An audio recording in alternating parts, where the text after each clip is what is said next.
Hi అందరికీ.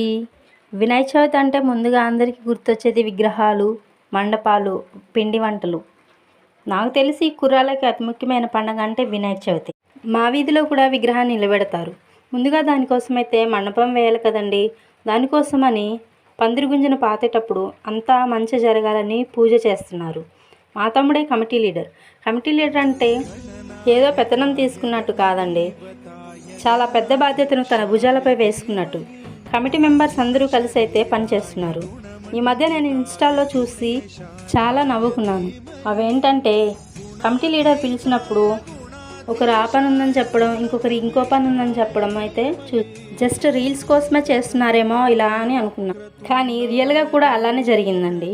Committee members పందిరి వేద్దాం రండిరా అని మా తమ్ముడు పిలిస్తే ఒకరుంటే ఇంకొకరు ఉండట్లేరు. నాకు వీడియోస్ అన్నీ కొంచెం షేర్ చేయరా, నేను యూట్యూబ్లో పోస్ట్ చేస్తా అంటే నాకు షేర్ చేశాడు. వీళ్ళందరూ ఇలా కష్టపడుతున్నారు కదా, ఆ వినాయకుడు ఆశీస్సులు ఎప్పుడు వీళ్లకు మనందరికీ ఉండాలని మనస్ఫూర్తిగా కోరుకుంటున్నాను. ఫైనల్గా మండపం ఎలా ఉందో, విగ్రహాన్ని నిలబెట్టేది నెక్స్ట్ వీడియోలో పోస్ట్ చేస్తాను. దానికోసం మీరు పార్ట్ 2 అని కామెంట్ బాక్స్లో కామెంట్ చేయండి.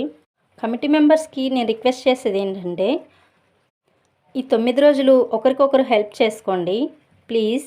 నా వీడియోస్ కనుక మీకు నచ్చినట్లయితే like and share and subscribe చేయండి ఫ్రెండ్స్ ప్లీజ్.